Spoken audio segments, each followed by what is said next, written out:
നമസ്കാരം. ശ്രീമദ് ഭാഗവതം മൂലം പ്രഭാഷണം ഭാഗം 225 225. ഓം ഗം ഗണപതയേ നമഃ. ഓം സം സരസ്വത്യേ സ്വാഹ. ഓം ശ്രീ ഗുരുഭ്യോ നമഃ. ഓം ശ്രീ രംഗനാഥ ശർമ്മണേ നമഃ.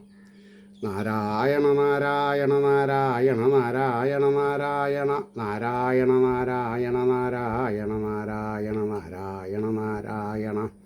ഓം ശ്രീകൃഷ്ണാർപ്പണമസ്തു. ഓം ശ്രീകൃഷ്ണായ പരബ്രഹ്മണേ നമഃ. ഓം ശ്രീകൃഷ്ണായ പരമാത്മനേ നമഃ. ഹരേ രാമ രാമ രാമ ഹരേ ഹരേ. ഹരേ കൃഷ്ണ കൃഷ്ണ കൃഷ്ണ ഹരേ ഹരേ. ഓം ശ്രീ രുക്മിണി സത്യഭാമ സമേത ശ്രീ ഗോപാലകൃഷ്ണസ്വാമിനേ നമ. ശ്രീമദ് ഭാഗവതം തൃതീയ സ്കന്ധം അധ്യായം 8 ശ്ലോകം നമ്പർ 9 മുതൽക്ക് അന്ന് പറയേണ്ടത്. 9ാമത്തെ ശ്ലോകം. പ്രോവാച മഹ്യം സദയാലുരുക്തോ മുനി പുലസ്തേന പുരാണമാദ്യം സോഹം തവൈതൽ കഥയാമി വത്സാ ശ്രദ്ധാലവേ നിത്യമനുവ്രതായ. ഇതാണ് ശ്ലോകം. അതിൻ്റെ വാക്കാർത്ഥം പറയുമ്പോൾ, പുലസ്ത്യനാൽ പറയപ്പെട്ട ദയാലുവായ ആ മുനി. ആ ദയാലു എന്നുള്ള വാക്കിന് വളരെയധികം ആഴം കൂടണം. മുഖ്യമായ പുരാണത്തെ എനിക്ക് ഉപദേശിച്ചു, അല്ലയോ എൻ്റെ വാത്സല്യത്തിന് പാത്രമായിരിക്കുന്ന ബാല. അത് അതിലേറെ വിശേഷ.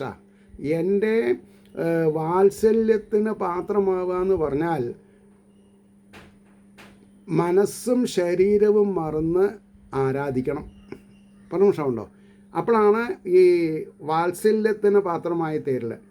ശ്രദ്ധയുള്ളവനും എപ്പോഴും എൻ്റെ ഒരുമിച്ചിരിക്കുന്നവനുമായ നിനക്ക് ഇതിനെ ഞാൻ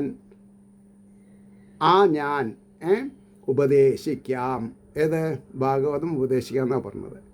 അതിൻ്റെ ഭാവാർത്ഥം എന്താ? പുലസ്ത്യ മഹർഷിയുടെ അനുഗ്രഹപൂർവമായ വരദാനം നിമിത്തം പരാശരമുനി മുഖ്യമായിരിക്കുന്ന ആ പുരാണത്തെ ദയനിമിത്തം എനിക്ക് ഉപദേശിച്ചു. എൻ്റെ സ്നേഹത്തിന് പാത്രമായും എന്നോട് ഒരുമിച്ച് നിത്യം വസിക്കുന്നതിനുമായ നിനക്ക് ഞാൻ അതിനെ ഉപദേശിക്കാം എന്ന് പറഞ്ഞു. ഇനിയാണ് അതിൻ്റെ അർത്ഥം വരുന്നത്. പുലസ്ത്യൻ പരാശരന് കൊടുത്ത വരത്തെക്കുറിച്ച് പുരാണത്തിൽ ഇങ്ങനെ ഒരു കഥ പറയുന്നുണ്ട് എന്ന് പറയുന്നു. എന്താ അത്? പരാശര മുനിയുടെ പിതാവായ ശക്തി, ശ്രദ്ധിക്കണം, വ്യാസരുടെ അച്ഛൻ പരാശരമുനി മുനി ശക്തി എന്ന മുനിയെ ഒരു രാക്ഷസൻ ഭക്ഷിച്ചതായി അറിഞ്ഞ പരാശരൻ രാക്ഷസന്മാരെ മൂലത്തോടെ നശിപ്പിക്കാനുള്ള ഒരു സത്രം നടത്തുവാൻ ഒരുങ്ങി. അപ്പോൾ രാക്ഷസന്മാർ പുലസ്ത്യമുനിയുടെ സന്താനങ്ങളാണ്. രാക്ഷസന്മാർ പുലസ്ത്യമുനിയുടെ സന്താനങ്ങളാണ്. അതിനാൽ അവരെ നാശത്തിൽ നിന്ന് രക്ഷിപ്പാൻ വേണ്ടി പുലസ്ത്യൻ പരാശരനോട് സത്രം നിർത്തണമെന്ന് പ്രാർത്ഥിച്ചു. അതനുസരിച്ച് ആ സത്രത്തെ നിർത്തിയപ്പോൾ അങ്ങ് പുരാണ സംഹിതയെ ലോകത്തിൽ പ്രചരിപ്പിക്കുന്ന മഹാനായി വരും. ഈശ്വരൻ്റെ പരമാർത്ഥ തത്വം ശരിയായിട്ട് ധരിക്കുകയും ചെയ്യും എന്ന വരം കൊടുത്തു. അതിനാൽ പരാശരൻ പുരാണകർത്താവായി. ഈ ഒരു ഐഡിയ സാധാരണ ഭാഗവതം വായിക്കണവർക്ക് മനസ്സിലാവില്ല. കാരണം എന്താ? അർത്ഥതലങ്ങൾ മനസ്സിലായിട്ടുണ്ടാവില്ല. വേദവ്യാസൻ പുരാണങ്ങൾ രചിച്ചു എന്നല്ലാതെ കണ്ട് പരാശര മുനിക്ക് പുരാണകർത്താവായി ആയിരുന്നു എന്നുള്ള ഐഡിയ കിട്ടണമെങ്കിൽ കുറച്ച് ഞെരുങ്ങും. അടുത്ത ശ്ലോകം നമ്പർ 10. ഉദാപ്ലുതം വിശ്വമിതം തദാസീത് യന്നിദ്രയാമീലിതദൃഗ്നിലീമയത് അഹീന്ദ്രതൽപേ അതിശയാനയേക കൃതക്ഷണസ്വ ആത്മരഥോ നിരീഹ. വെള്ളം കൂടിയും കുടിക്കാണ്ട് നിരീഹൻ, നീരും കൂടിയും കുടിക്കാതെ കണ്ട് ഉള്ളവൻ എന്നൊക്കെ അർത്ഥം പറയണം. അപ്പോൾ അഹീന്ദ്രതൽപേ ആദിശേഷശയ്യയിൽ ശയിച്ചുകൊണ്ടിരിക്കുന്നവനും സഹായരഹിതനും ഭഗവാൻ വിഷ്ണുവിന് ആരും സഹായം ചെയ്യാനില്ല. He's independent. അപ്പോൾ നമ്മൾ ആരായിരിക്കണം? ഭാഗവതം പഠിച്ചാൽ ഇൻഡിപെൻഡൻ്റ് ആവണം. ഭാര്യ മരിച്ചാലും ഭർത്താവ് മരിച്ചാലും മക്കൾ മരിച്ചാലും ജീവനുള്ളിടത്തോളം കാലം നമ്മൾ ശരിക്കും ജീവിക്കണം. അടിച്ചു പൊളിച്ച് ജീവിക്കാനല്ല പറഞ്ഞത്, ഈശ്വരതൽപരന്മാരായിട്ട് ജീവിക്കണത് അർത്ഥം പറയാം. ഈശ്വരീയ മാർഗത്തിൽ കൂടെ ജീവിതം നയിക്കുക. അപ്പോൾ ശയിച്ചു കൊണ്ടിരിക്കുന്നവനും സഹായരഹിതനും, ആ വാക്ക് വളരെ ശ്രദ്ധിക്കണം. സ്വ ആത്മരതിയിൽ, സ്വന്തം ആത്മാവിൽ അവസരത്തെ സ്വീകരിച്ചവനും, പിന്നെയോ പ്രവൃത്തിരഹിതനും. നിരീഹ എന്ന് പറഞ്ഞിട്ടുണ്ടെങ്കിൽ പ്രവൃത്തിരഹിതൻ, ഒരു പ്രവൃത്തിയും ചെയ്യണില്ല, ധ്യാനം ചെയ്യുന്നുണ്ടേനി. പറഞ്ഞ വിഷയോ ബ്രഹ്മത്തിനെ. ഭഗവാൻ എപ്പോൾ നിദ്രാനുകരണത്താൽ കണ്ണുകളെ അടച്ചുപോകും, അല്പം അടച്ചിരിക്കുന്ന നേത്രങ്ങളോട് കൂടിയവനായിട്ട് ഭവിച്ചു. അപ്പോൾ ഈ വിശ്വം ജലത്തിൽ മുങ്ങിയതായിട്ട് ഭവിച്ചു. ഭഗവാൻ അർദ്ധനീലിമനായപ്പോൾ ഈ ഭൂമി ജലത്തിൽ ആണ്ടു എന്നാണ് പറഞ്ഞത്. അതിൻ്റെ ഭാവാർത്ഥാണ് പറയുന്നത്. ആദിശേഷൻ്റെ ഉപദേശം നിമിത്തം ഭാഗവതം പാതാള ലോകത്തിലും പരാശരൻ്റെ ശിഷ്യപ്രശിഷ്യന്മാർ മുഖാന്തരം ഭൂമിയിലും ബൃഹസ്പതി നിമിത്തം സ്വർഗത്തിലും സനൽകുമാരമുനിമാർ മുഖാന്തരം സ്വർഗത്തിൽ നിന്ന് ഉപരിതലങ്ങളായ ലോകങ്ങളിലും പ്രചരിച്ചുവെന്ന് സൂചിപ്പിച്ച ശേഷം, വളരെ ഇമ്പോർട്ടൻ്റ് ആയിട്ടുള്ള ഒരു ശ്ലോകമാണത്. മഹത്വ അപ്പോൾ പറയുവാൻ വീണ്ടും ഭാവിച്ച മൈത്രേയർ വിതുരനോട് പറയുന്നു, മഹത്തത്വാദികളുടെ ഉൽപ്പത്തിയെയും അവയുടെ സമ്മേളനം നിമിത്തമുണ്ടായ ബ്രഹ്മാണ്ടത്തെയും വിവരിപ്പാൻ വേണ്ടി അതിനു മുമ്പുള്ള പ്രളയാവസ്ഥയെ സൂചിപ്പിക്കുന്നു. അത് വേണ്ടേ? എന്നാലല്ലേ ഒരു ക്രോണോളജിക്കൽ ഓർഡർ കിട്ടുള്ളൂ. സ്വരൂപാനന്ദത്തിൽ രമിപ്പാനുള്ള അവസരത്തെ ആഗ്രഹിച്ച ഭഗവാൻ പരമാത്മാവ് സ്വസൃഷ്ട്യാദി ലീലകളെ അല്പസമയത്തേക്ക് നിർത്തിവെച്ച് യോഗരൂപമായ നിദ്രയെ അംഗീകരിച്ചു. എന്താ ഈ യോഗരൂപമായ എന്ന് പറഞ്ഞാൽ?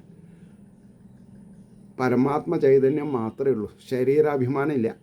നിദ്രയെ അംഗീകരിച്ചു. നേത്രങ്ങളെ അർദ്ധനിമീലനം ചെയ്ത് സകലത്തെയും അന്തർഭാഗത്തിലൊതുക്കി ഏകനായിട്ട് ആദിശേഷനാകുന്ന തൻ്റെ ശയനത്തിന്മേൽ എപ്പോൾ ശയിച്ചുവോ അപ്പോൾ ഈ ലോകം മുഴുവനും ജലമായി ഭവിച്ചു. ഇതിനെ നൈമിത്തിക പ്രളയം എന്ന് പേർ എന്ന് പറഞ്ഞു. ഇതൊക്കെ ഇതിൻ്റെ ടെക്നിക്കാലിറ്റിയാണ്. ഈ ടെക്നിക്കാലിറ്റി അറിയുന്തോറും ജീവിതം എളുപ്പമായിട്ട് തോന്നും. എന്താ അങ്ങനെ പറയാൻ കാരണം? നമ്മൾ നിരീച്ചാൽ ഒന്നും നേരാക്കാൻ പറ്റില്ല. ഈശ്വരൻ്റെ ഇച്ഛയ്ക്കനുസരിച്ചിട്ട് ഈ ലോകം പോവുള്ളൂ, അല്ലേ? ആ ഒരു വിവരം ഉണ്ടാവണം തന്നെ മിഥ്യാദുഃഖങ്ങൾ ഇല്ലാതെ ഉണ്ടാക്കാൻ ഉപകരിക്കും. അടുത്ത ശ്ലോകം 11. സ അന്തഃശരീരേ അർപ്പിതഭൂത സൂക്ഷ്മ കാലാത്മികാം ശക്തിമുദീരയാണ ഉവാസ തസ്മിൻ സലിലേ പദേ സ്വേ യഥാനലോ ദാരുനിരുദ്ധവീര്യ. ഇതാണ് ശ്ലോകം. അപ്പോൾ അതിൻ്റെ വാക്കാർത്ഥം പറയുമ്പോൾ, ഉള്ളിലടക്കിയ ശക്തിയോടുകൂടിയ അഗ്നി മരത്തിലെങ്ങനെ ഇരിക്കുന്നുവോ, ഇല്ലേ? എല്ലാവരുടെയും ഉള്ളിൽ ഒരു അഗ്നി ഉണ്ടല്ലോ. സൂര്യനിലും അഗ്നി ഉണ്ട്. ഈ മരത്തിലെങ്ങനെ അഗ്നി വന്നു? മരം നിൽക്കുന്നത് ഭൂമിയിലാണ്. അപ്പോൾ ഭൂമിയുടെ അടിയിലും അഗ്നി ഉണ്ട്, ഇല്ലെങ്കിൽ മുള പൊട്ടില്ലല്ലോ. അപ്പോൾ മരത്തിലെങ്ങനെ ഇരിക്കുന്നുവോ അങ്ങനെ ആ ഭഗവാൻ തൻ്റെ വാസസ്ഥാനമായ ആ ജലസ്ഥാനത്തിൽ, തൻ്റെ വാസസ്ഥാനം എവിടെയാണ്? ജലത്തിലാണല്ലോ അനന്തൻ പള്ളി കൊള്ളണത്. അതിൻ്റെ മേലല്ലേ മെത്തയായിട്ട് ഉപയോഗിച്ചിട്ടല്ലേ ഭഗവാൻ ഇരിക്കാൻ കിടക്കണത്. ശരീരമധ്യത്തിൽ അടക്കിയിരിക്കുന്ന സൂക്ഷ്മഭൂതങ്ങളോട് കൂടിയവനായിട്ട് ഭഗവാന്റെ കുക്ഷിയിലാണ് എല്ലാ ഭൂതങ്ങളും. ഈ ഭൂലോകം മുഴുവൻ, പ്രപഞ്ചം മുഴുവൻ സൂക്ഷ്മഭൂതങ്ങളോട് കൂടിയവനായിട്ട് കാലസ്വരൂപമായ ശക്തിയെ പ്രേരിപ്പിക്കുന്നവനായിട്ട് വസിച്ചു. അങ്ങനെ ഇനി അതിൻ്റെ ഒരു ഭാവാർത്ഥം വരുന്നു. നൈമിത്തിക പ്രളയത്തിൽ ജീവരാശികളെല്ലാം ഏത് സ്ഥിതിയിലിരിക്കുന്നു, ഭഗവാന്റെ നില എന്ത് എന്നിവയെ ഒന്നുകൂടെ സ്പഷ്ടമാക്കുന്നു. ലോകം മുഴുവനും ജലത്തിൽ മുങ്ങിപ്പോയി. അതിനാൽ സകല സ്ഥൂല വസ്തുക്കളും ജലത്തിൽ ലയിച്ചു. എ ടു സെഡ് ജലത്തിൽ ലയിച്ചു. ദേവ മനുഷ്യാദി ജീവരാശികളെ മുഴുവനും ഭഗവാൻ തൻ്റെ ശരീരമധ്യത്തിൽ അടക്കി വെച്ചുകൊണ്ട് അപ്പോഴത്തെ തൻ്റെ വാസസ്ഥാനമായ ആ ജലത്തിൽ വസിച്ചു. സൃഷ്ട്യാദി ലീലകളെ തന്നിൽ തന്നെ അടക്കി വെച്ചിരിക്കുകയാണ് ചെയ്തിട്ടുള്ളത്. ഇനി പുനഃസൃഷ്ടി ചെയ്യുവാനുള്ള അവസരം വരുമ്പോൾ ഈ സൂക്ഷ്മരൂപമായ ജീവരാശികൾക്ക് സ്ഥൂല ശരീരങ്ങളെ കൊടുക്കുവാൻ വേണ്ടുന്ന മഹതാദി തത്വങ്ങളെ പുറപ്പെടുവിക്കുവാൻ സമർത്ഥമായിരിക്കുന്ന കാലമെന്നു പേരായ ശക്തിയെ, അതാണ് കാലശക്തി എന്ന് പറഞ്ഞത്. കാലശക്തിയും കാലൻ്റെ ശക്തിയും വ്യത്യാസമുണ്ട് കേട്ടോ. അപ്പോൾ കാലശക്തിയെ പ്രബോധിപ്പിക്കുന്ന സ്വഭാവത്തെ അംഗീകരിച്ചുകൊണ്ടാണ് യോഗനിദ്രയെ അവലംബിച്ചിരിക്കുന്നത്. സമയമായാൽ യോഗനിദ്രയിൽ നിന്ന് തന്നെ എണീക്കും. പിന്നെ സ്ഥൂലമായിട്ടുള്ള സൃഷ്ടിയാദികളൊക്കെ തുടങ്ങും. ആ സ്ഥിതിയെ സ്പഷ്ടമാക്കുവാൻ ഒരു ഉപമ പറയുന്നു. എന്താ അത്? പ്രകാശവും ദാഹശക്തിയുള്ള അഗ്നി ആ സ്വരൂപത്തെ പുറമേ പ്രകാശിപ്പിക്കാതെ അരണിയുടെ അന്തർഭാഗത്തിൽ ഏത് വിധം ഇരിക്കുന്നുവോ, അരണി എന്ന് പറഞ്ഞാൽ മരം അല്ലേ, മരത്തിൻ്റെ ഉള്ളിൽ എങ്ങനെ അരണിയുടെ അന്തർഭാഗത്തിൽ, അതേപോലെയാണ് ശരീരത്തിൻ്റെ അകത്ത് ചൈതന്യം ഇരിക്കുന്നത്. ഏതുവിധം ഇരിക്കുന്നുവോ അതുപോലെ ഭഗവാനും സൃഷ്ട്യാദി സാമർഥ്യത്തെ ഉള്ളിൽ അടക്കിക്കൊണ്ട് ഇപ്പോൾ യോഗനിദ്ര ചെയ്യുന്നു. ഇപ്പം നമ്മളൊരാൾ ജനിക്കുമ്പോൾ തന്നെ സൃഷ്ടിക്കുള്ള ശക്തി നമ്മുടെ ഉള്ളിലുണ്ട്. പക്ഷേ അത് പരിപക്വമാവണത് എപ്പോഴാണ്? പ്രായപൂർത്തിയാവുമ്പോൾ. പക്ഷേ ഇപ്പോൾ പ്രായപൂർത്തിയൊന്നും ആവണ്ട. 13 വയസ്സുള്ള കുട്ടിക്ക് 16 വയസ്സുള്ള സഹോദരനുള്ള പ്രത്യുൽപാദന ശേഷി ഉണ്ടായി എന്ന് നമുക്കൊക്കെ അറിയാം. അപ്പോൾ എന്താ ഈ സഹോദര സ്ഥാനങ്ങൾ ചോദിച്ചാൽ അറിയാണ്ടേ. അമ്മ അച്ഛന്മാർ കുടുംബം ഒക്കെ കാറ്റത്ത് പറത്തിയിട്ടാണ് അപ്പോൾ നമ്മൾ ജീവിക്കുന്നത് അല്ലേ? ആലോചിച്ച് നോക്കൂ. ഐ ആം വെരി സോറി ഇങ്ങനെ ഒരു അപക്വമായ കാര്യം ഇതിൻ്റെ ഇടയിൽ പറയാൻ. കാരണം ഇതിനൊക്കെ കാരണം എന്താ? നമ്മുടെ ഉത്തരവാദിത്തങ്ങൾ 6, 8, 10, 12 വയസ്സിൽ ആധ്യാത്മിക ചിന്തകൾ വേണം എന്നുള്ള താല്പര്യം ഇല്ലാതെ കണ്ടുള്ള അച്ഛനമ്മമാരുടെ കൂടെ ജീവിക്കുമ്പോഴാണ് ഇങ്ങനെയൊക്കെ പ്രശ്നം വരുന്നത് അല്ലേ? അച്ഛനമ്മമാർ ഇല്ലേ, ഇന്നത്തെ വേറെ ഒരു യൂട്യൂബിൽ കാണണ്ടായി 4ാം ക്ലാസ്സിൽ പഠിക്കുന്ന കുട്ടിയുടെ ബാഗിൽ എന്താണ് എന്ത് സിഗരറ്റ് എന്ന് പറഞ്ഞത്, ഒരു പ്രത്യേക തരം സിഗരറ്റ് വലിയ ആൾക്കാർ ഉപയോഗിക്കുന്നത്. അതേമാതിരി 9ാം ക്ലാസ് പഠിക്കുന്ന കുട്ടിയുടെ ബാഗിൽ കെമിക്കൽ മറ്റേ മരുന്ന് മൂക്കത്ത് കൂടെ വലിച്ച് കയറ്റുന്നത്. ഞാനൊക്കെ 10ാം ക്ലാസ് പാസ്സായിട്ടാണ് കുപ്പി ക്ലാസ്സിലെ ഹോട്ടലിൽ നിന്ന് ചായ ആദ്യം കുടിച്ചിട്ടുള്ളത്. അതിൻ്റെ ഒരു ഡിസിപ്ലിൻ അങ്ങനെയായിരുന്നു. മനസ്സിലായില്ലേ? എന്തോ ആവട്ടെ. അപ്പോൾ ഉള്ളിലടക്കിക്കൊണ്ട് ഇപ്പോൾ യോഗനിദ്ര ചെയ്യുന്നു എന്ന് പറഞ്ഞു. ഇനി ശ്ലോകം 12. ചതുർയുഗാനാം ച സഹസ്രമപ്സു സ്വപൻസ്വയോധീരിതയാശു ശക്തിയാം കാലാഖ്യയാ ആസാദിത കർമ്മതന്ത്രോ ലോകാനപീതാൻ തദൃശേ സ്വദേഹേ. ഇതാണ് ശ്ലോകം. 1004 യുഗങ്ങൾ കഴിയുന്ന കാലം വരെ, അതാണ് ഒരു ചതുരികം എന്ന് പറഞ്ഞത്. ജലത്തിൽ സ്വന്തരൂപമായ ചിത്ശക്തിയോടുകൂടെ ചിത്ത് ശക്തി ചിതാകാശയിലാണ് ബ്രഹ്മം എൻ്റെ നിങ്ങടി, അതാണ് ചിത്ശക്തി. അത് കഴിഞ്ഞാൽ പോയി.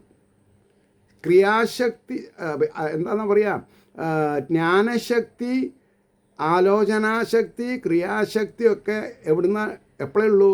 ചിത്ശക്തി ഉള്ളത് കൊണ്ടേ ഉള്ളൂ. ശരീരം മൈനസ് ശക്തി വേറൊരു ശക്തിയുമില്ല. അപ്പോൾ നിദ്ര ചെയ്യുന്ന ഭഗവാൻ ഉണർത്തപ്പെട്ട കാലം എന്നു പേരായ തൻ്റെ ശക്തി നിമിത്തം സ്വീകരിക്കപ്പെട്ട കർമ്മസ്വഭാവത്തോടു കൂടിയവനായിട്ട് സ്വശരീരത്തിൽ ലയിച്ചിരിക്കുന്ന ലോകങ്ങളെ കണ്ടു. ലോകങ്ങൾ, അതാണ് ഞാൻ ഭൂമി എന്ന് പറഞ്ഞു, പിന്നെ പെട്ടെന്ന് ഞാൻ തിരുത്തി പ്രപഞ്ചം എന്ന് പറഞ്ഞു. ആ പ്രപഞ്ചം എന്ന് പറഞ്ഞാൽ ആസ് എ ഹോൾ. ഇനി അതിൻ്റെ ഭാവാർത്ഥം പറയാം. സ്വ ആത്മാനന്ദമാകുന്ന, എനിക്കും നിങ്ങൾക്കും ഉപകാരപ്പെടുന്നത് ഏതാ? സ്വ ആത്മാനന്ദം. ഭാര്യയിൽ നിന്ന് ഭർത്താവിനോ ഭർത്താവിൽ നിന്ന് ഭാര്യയ്ക്കോ കൊടുക്കാൻ പറ്റില്ല. അത് അവരവരുടെ ഇൻഡിപെൻഡൻ്റ് സൗൾ, ആത്മാവ്, സ്പിരിറ്റ്. അതാണ് സ്വാത്മാനന്ദമാകുന്ന സ്വരൂപത്തോടുകൂടെ ഭഗവാൻ ഈ വിധം 1004 യുഗങ്ങൾ, അതായത് ചതുർയുഗങ്ങൾ 1000 കഴിയുന്ന കാലം വരെ ഈ ജലത്തിൽ ശയിക്കുന്നു. അപ്പോൾ ബ്രഹ്മാവിൻ്റെ രാത്രി അവസാനിച്ചു. ഒരു രാത്രി 1000 ചതുരയുഗങ്ങളാണ്. അതേമാതിരി ഒരു ദിവസം 1000 ചതുരയുഗങ്ങളാണ്. അപ്പോൾ രണ്ടാമതും മുമ്പത്തെ പോലെ സൃഷ്ടിപ്പാനുള്ള കാലമായി. അപ്പോൾ ലയിച്ചു കിടക്കുന്ന സർവ്വജീവരാശികളെയും വെളിപ്പെടുത്തുന്നതിന് സമർത്ഥമായിരിക്കുന്ന കാലമെന്നു പേരുള്ള ഭഗവത് ശക്തിയെ ഭഗവാൻ സ്വേച്ഛയാ ഉണർത്തുന്നു. ഇവിടെ എനിക്ക് പറയാനൊരു കാര്യമുണ്ട്. എന്താ പറയാനൊരു കാര്യം? സേ ഒരു 60 or 70 ഇയേഴ്സ് ബാക്ക്, അല്ലെങ്കിൽ ഒരു 50 ഇയേഴ്സ് ബാക്ക്, നമ്മുടെ ഈ സോഷ്യൽ വിദ്യാഭ്യാസമൊക്കെ ഇത്രയൊക്കെ പുരോഗമിക്കുന്നതിന് മുമ്പേ സ്കൂളിൽ പോവാത്ത അച്ഛനമ്മമാരുടെ സന്താനങ്ങളായിട്ട് ആവും നമ്മുടെ അച്ഛനമ്മമാരുണ്ടായിട്ടുണ്ടാവുക അല്ലേ? അപ്പോൾ അവർക്ക് സ്കൂളിൽ സെക്സ് പഠിപ്പിച്ചിട്ടല്ല അവർക്ക് കുട്ടികളുണ്ടായിട്ടുള്ളത്. അതാണ് ഇവിടെ പറഞ്ഞത്. ജീവരാശികളെയും വെളിപ്പെടുത്തുന്നതിന് സമർത്ഥമായിരിക്കുന്ന കാലമെന്നു പേരുള്ള ഭഗവത് ശക്തിയെ ഭഗവാൻ സ്വേച്ഛയാ ഉണർത്തുന്നു. അപ്പം ഞാനും നിങ്ങളും അടങ്ങുന്ന സമൂഹത്തിലെ ഓരോരുത്തർക്കും സ്വന്തം ഇഷ്ടപ്രകാരം ഇച്ഛ കൊണ്ട് അവരവരിൽ ഒളിഞ്ഞു കിടക്കുന്ന ക്രിയാശക്തി അല്ലെങ്കിൽ സൃഷ്ടി വൈഭവം നമുക്ക് പുറത്തു വരും. അത് രജോ ഗുണം ഉണ്ടെങ്കിൽ ഉണ്ടാവുള്ളൂ. തമോ ഗുണം അല്ലെങ്കിൽ സാത്വിക ഗുണം മാത്രമാണെങ്കിൽ ഉണ്ടാവില്ല. അപ്പോൾ ഈ രജോ ഗുണം, സാത്വ ഗുണം, തമോ ഗുണം എന്നുള്ളത് എല്ലാ ജീവജാലങ്ങളിലുണ്ട്. അത് എപ്പോൾ പുറത്ത് വരണം എന്നുള്ളത് കാലമാകുന്ന ശക്തിയാണ് ഓരോ ജീവന്മാരെയും എന്ത് ചെയ്യണത്? പുഷ് ചെയ്യണത്. ആ ശക്തിയുടെ ഉണർച്ചയിൽ ഭഗവാൻ സൃഷ്ട്യാദി കർമ്മങ്ങളെ വീണ്ടും അംഗീകരിക്കുന്നു. അപ്പോൾ തന്നിൽ ലയിച്ചിരിക്കുന്ന ചരാചരാത്മകങ്ങളായ ജീവരാശികളെ, അവരുടെ സൂക്ഷ്മരൂപങ്ങളെ ഭഗവാൻ ഒന്ന് തൃക്കൺ പാർത്തു, ഒന്ന് നോക്കി. അടുത്ത ശ്ലോകം 13. തസ്യാർത്ഥ സൂക്ഷ്മാഭിനിവിഷ്ട്യ ദൃഷ്ടേർ അന്തർഗതോ അർത്ഥോ രജസാതനീയാൻ ഗുണേന കാലാനുഗതേന വിദ്ധ സൂക്ഷ്യം തഥാ ഭിദ്യത നാഭിദേശാത്. അവിടെ അർത്ഥം പറയുന്നുണ്ട്, വാക്കാർത്ഥം പറയുന്നുണ്ട്. എന്താ?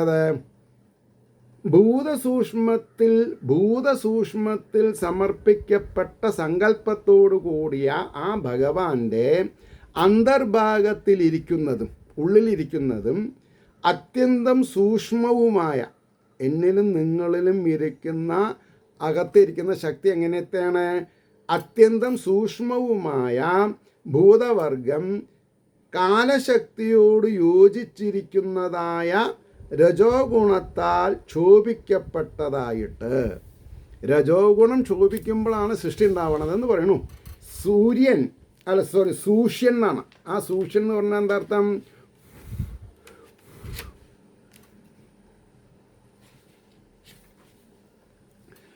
ഉൽപ്പത്തിയെ പ്രാപിക്കുവാൻ ഭാവിക്കുന്നതായിട്ട് നാഭിദേശത്തിൽ നിന്ന് പുറപ്പെട്ടു എന്നാണ്.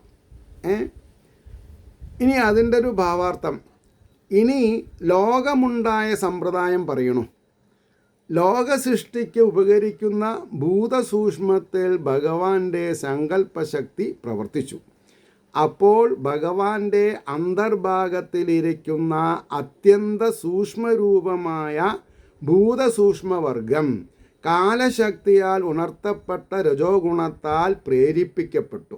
തമോ ഗുണം കൊണ്ടും സത്വഗുണം കൊണ്ടും കുട്ടികളുണ്ടാവില്ല. അപ്പോൾ അങ്കുരാവസ്ഥയെ പ്രാപിപ്പാൻ ഒരുങ്ങി ഭഗവാന്റെ നാഭീനാളത്തെ ഭേദിച്ചുകൊണ്ട് പുറത്തേക്ക് വന്നു. ഭൂമിയുടെ ഉള്ളിൽ ലയിച്ചു കിടക്കുന്ന വിത്ത് ചൂടും തണുപ്പും പാകത്തിൽ കിട്ടുമ്പോൾ അങ്കുരാവസ്ഥയെ പ്രാപിച്ച് ഭൂമി പിളർന്ന് മുളപൊങ്ങി വരുന്ന രീതിയിൽ വൺ ഓഫ് ദി ബെസ്റ്റ് എക്സാമ്പിളാണ്. ഒരു വിത്ത് ഭൂമിക്ക് അടിയിൽ പെട്ടു, ഭൂമിയിൽ മണ്ണിൽ പെട്ടു. ആ വിത്ത് മുളയ്ക്കാൻ പറ്റിയ ഈർപ്പവും ചൂടും ഭൂമി അതിന് പ്രദാനം ചെയ്യുമ്പോഴാണ് ആ വിത്ത് മുളച്ച് ഭൂമിയെ ഭേദിച്ചുകൊണ്ട് അതിൻ്റെ മുള പുറത്തേക്ക് വരുന്നത്. യു ജസ്റ്റ് ഇമാജിൻ, ഇത്രയും സെൻസിറ്റിവിറ്റി ആയിട്ടും ട്രാൻസ്പാരൻ്റ് ആയിട്ടുള്ള ഒരു അവസ്ഥാഭേദങ്ങളെ പറ്റിയിട്ടുള്ള ഒരു നിർവചനം ഇതര ഗ്രന്ഥങ്ങളിൽ കാണില്ല. കാരണം ഇത് സനാതനധർമ്മമാണ്, അനാദികാലം മുതൽക്കുള്ളതാണ്. ബാക്കിയുള്ളതൊക്കെ ടെമ്പററി, ഒരു 2000 വർഷത്തിന് ശേഷമേ ക്രിസ്തുമതം വന്നിട്ടുള്ളൂ, 1000 ചില്ലാൻ വർഷത്തിന് ശേഷമേ ഇസ്ലാം മതം വന്നിട്ടുള്ളൂ. ഇത് നമ്മൾ കണ്ടില്ല എന്ന് വെച്ചിട്ട് യാതൊരു കാര്യമില്ല. അപ്പോൾ ചിലവർക്ക് ഇപ്പോൾ എന്താണെന്നാ പറയുക, നാഗന്മാരുടെ 144 വർഷം കൂടുമ്പോൾ ഉണ്ടാകുന്ന മഹാകുംഭമേളയിലുള്ള അവരുടെ കുളിയും കാര്യങ്ങളും, അല്ലെങ്കിൽ 12 കൊല്ലം കൊണ്ടുള്ളുമ്പോൾ കുംഭമേളയ്ക്കും, അല്ലെങ്കിൽ 6 കൊല്ലം കൂടുമ്പോൾ അർദ്ധകുംഭത്തിലൊക്കെ കുളിക്കുന്നത് ഒരു പ്രാകൃതരായിട്ട് തോന്നും. പക്ഷേ ഭാരതപ്പുഴയിൽ 2 തീരത്ത് താമസിക്കുന്ന ഈ 1000 ചില്ലാൻ കൊല്ലം കാലമായിട്ടുള്ള ഈ ഇസ്ലാം സഹോദരന്മാർ പുഴയിൽ കുളിച്ചിരുന്നുവല്ലോ, അവരുടെ സ്ത്രീകൾ കുളിച്ചിരുന്നുവല്ലോ, ആർക്കും ഒരു അഭിപ്രായ വ്യത്യാസം ഉണ്ടായിരുന്നില്ലല്ലോ. പിന്നെ എന്തിനാ ഈ ഗംഗാസ്നാനത്തിൽ അല്ലെങ്കിൽ ത്രിവേണി സംഗമത്തിൽ കുളിയെ പറ്റിയിട്ട് തെറ്റായ ചില നിഗമനങ്ങൾ നമ്മൾ പ്രസ്താവിക്കുന്നത്? മോശമല്ലേ അത്? അപ്പോൾ ഇവിടെ എന്താ പറഞ്ഞത്? ഇനി നമുക്ക് 14ാമത്തെ ശ്ലോക പറയേണ്ടത്. സപത്മഘോഷ സഹസോദതിഷ്ഠത് കാലേന കർമ്മ പ്രതിബോധനേന സ്വരോജിഷാതൽ സലിലം വിശാലം വിദ്യോദയൻ നർക്ക ഇവാത്മയോനി. ഇതാണ് ശ്ലോകം. അതിൻ്റെ വാക്കാർത്ഥം പറയണത്, ആത്മാവിൽ നിന്ന് ഉത്ഭവിച്ചതായ ആ താമരമൊട്ട് സൂര്യനെന്ന പോലെ തൻ്റെ കാന്തിയാൽ എങ്ങും വ്യാപിച്ചിരിക്കുന്ന ആ സലിലത്തെ, അതായത് ജലത്തെ പ്രകാശിപ്പിച്ചുകൊണ്ട് ജീവരാശികളുടെ അദൃഷ്ടത്തെ ഉണർത്തുന്നതായ അദൃഷ്ടം, ഭാഗ്യം എന്നൊക്കെ അർത്ഥം പറയാം. എവിടെയോ മറിഞ്ഞു കിടക്കുന്നത് പുറത്തേക്ക് വന്നു എന്നർത്ഥം, ഇല്ലാത്തതെന്നല്ല. അദൃഷ്ടത്തെ ഉണർത്തുന്നതായ കാലം നിമിത്തം വേഗത്തിൽ മേൽപോട്ട് പൊങ്ങി പ്രകാശിച്ചു. ഇതാണ് വാക്കാർത്ഥം. അതിൻ്റെ ഒരു ഭാവാർത്ഥം പറയുമ്പോൾ ആ താമരയുടെ സ്വരൂപത്തെ ഇവിടെ വിവരിക്കണം. പരമാത്മാവായ ശ്രീ നാരായണൻ്റെ അന്തർഭാഗത്തിൽ നിന്ന് നാഭിയിൽ കൂടെ പുറമേ പ്രകാശിച്ച ഭൂതസൂക്ഷ്മ രൂപമായ ആ താമരമൊട്ട്. ആ താമരമൊട്ട് എന്താണ് പറഞ്ഞത്? ഭൂതസൂക്ഷ്മ രൂപമായ ആ താമരമൊട്ട് സകല ജീവരാശികളുടെ, അതായത് ഭൂമി എന്നാണ് അർത്ഥം വരുന്നതേ. ഈ താമര എന്തായിട്ടാണ് കണക്കാക്കണത്? ഭൂമി. അത്രയൊന്നും നമ്മൾക്ക് പറഞ്ഞു തരാനുള്ള ആൾക്കാരില്ല. നമ്മൾ ചിത്രത്തിൽ കണ്ട് ഭ്രമിച്ചു. എങ്ങനെയപ്പോൾ ഈ വിഷ്ണുവിൻ്റെ നാഭിയിലുണ്ടായുള്ള താമരയിൽ ഒരു ബ്രഹ്മാവ് ഇരിക്കണത് എന്ന് നമ്മൾ തെറ്റിദ്ധരിച്ചു. അവിടെയാണ് നമുക്ക് ഇത്രയൊക്കെ ക്ലിയർ ചെയ്ത് തരാനുള്ള ചങ്കൂറ്റം വേണ്ടേ ആൾക്കാർക്ക്? അപ്പോൾ ജീവരാശികളുടെ സമഷ്ടി സ്വരൂപമായിരിക്കുന്ന ഒരു ദിവ്യ പത്മമായതിനാൽ അതിൽ നിന്നുണ്ടായ കാന്തി സൂര്യപ്രഭയെന്ന പോലെ എങ്ങും വ്യാപിച്ചിരിക്കുന്നതായ ആ കാരണജലത്തെ ഏറ്റവും പ്രകാശിപ്പിച്ചു. വെളിച്ചമില്ലെങ്കിൽ വെള്ളം കാണും, നമ്മൾ അത്ര ഉദ്ദേശിച്ചാൽ മതി. ഈ പത്മത്തിൻ്റെ അന്തരംഗത്തിൽ ലയിച്ചു കിടക്കുന്ന, ഈ പത്മത്തിൻ്റെ ഉള്ളിൽ ലയിച്ചു കിടക്കുന്ന ജീവരാശികളുടെ അദൃഷ്ടരൂപമായ കർമ്മത്തെ ഫലോന്മുഖമാക്കി തീർക്കുന്നതിനായി ഒരുങ്ങിയിരിക്കുന്ന കാലശക്തിയുടെ പ്രേരണ നിമിത്തം ആ താമരമൊട്ട് പെട്ടെന്ന് ജലത്തിനു മീതെ പൊങ്ങി പ്രകാശിച്ചു. ഭഗവത് പൂജയ്ക്ക് താമരപ്പൂവിനുള്ള വിശേഷ യോഗ്യതയ്ക്ക് കാരണം ഇവിടെ സ്പഷ്ടമാക്കിയിരിക്കുന്നു. കാരണം ഭഗവാൻ അനന്തശായി കിടക്കുന്നത് പാലാഴിയിൽ, ജലത്തിലെന്നർത്ഥം. ആ ജലത്തിൽ നിന്നാണ് ഈ താമരമൊട്ട് ഉണ്ടായിട്ടുള്ളത് അല്ലേ? അത്ര മനസ്സിലാക്കണം. ഇനി 15-ാമത്തെ ശ്ലോകം കൂടിയും പറഞ്ഞിട്ട് നമുക്ക് നിർത്താം. സമയപരിധി. അതെ. അപ്പോൾ തല്ലോകപത്മം സൗയേവ വിഷ്ണു പ്രാവിവിശൽ സർവഗുണാവഭാസം തസ്മിൻ സ്വയം വേദമയോ വിധാത സ്വയംഭുവം യം സ്മ വദന്തി സോ അഭൂത്. ഇതാണ് ശ്ലോകം. സകല ഗുണങ്ങളെയും പ്രകാശിപ്പിക്കുവാൻ പോകുന്നതായ ലോകരൂപമായ ആ പത്മത്തെ ഇപ്പം നിങ്ങൾക്ക് മനസ്സിലായോ? ഭൂമിയാകുന്ന താമര എന്ന് ഞാൻ കഴിഞ്ഞ ശ്ലോകത്തിൽ പറഞ്ഞു. ഞാനും ഇതിങ്ങനെ പഠിച്ചിട്ട് വരികയാണ്. അപ്പോൾ എനിക്കറിയാം ഇത് വെറും ഒരു താമരയല്ല, സമുദ്രത്തിൽ നിന്നാണ് ഈ കര പൊന്തിയിട്ടുള്ളത്. അതാണ് ഇവിടെ പറഞ്ഞു വരുന്നത്.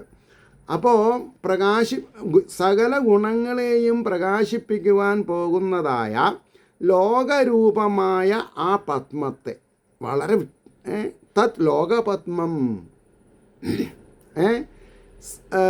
ആ വിഷ്ണു തന്നെ പ്രവേശിച്ചു. ആശ്ചര്യം!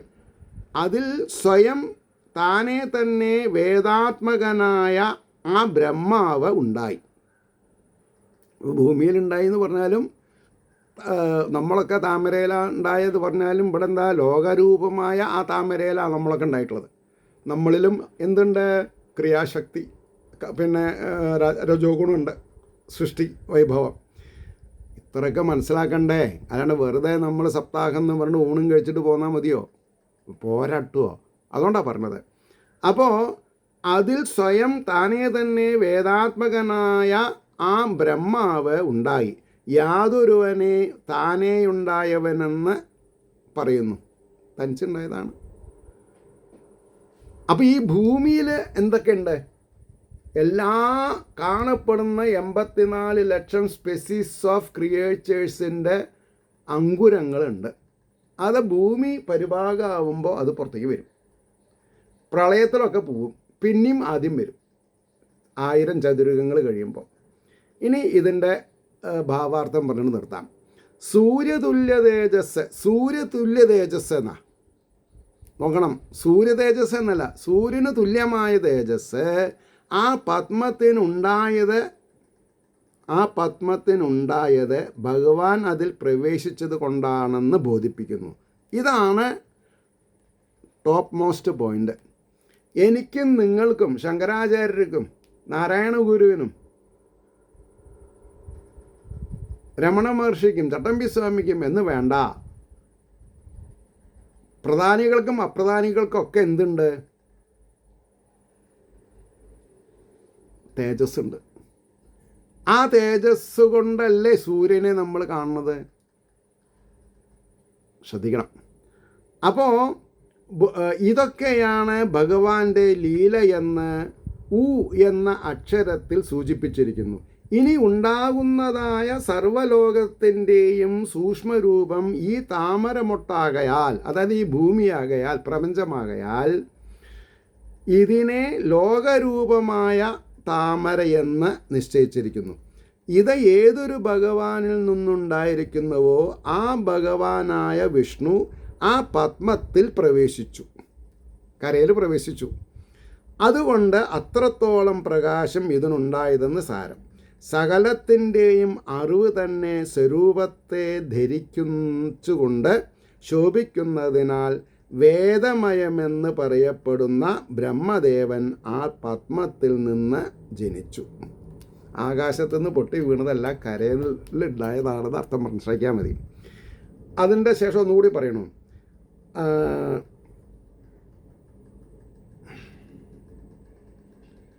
അപ്പോൾ ആ ദേവൻ്റെ ജനനത്തിന്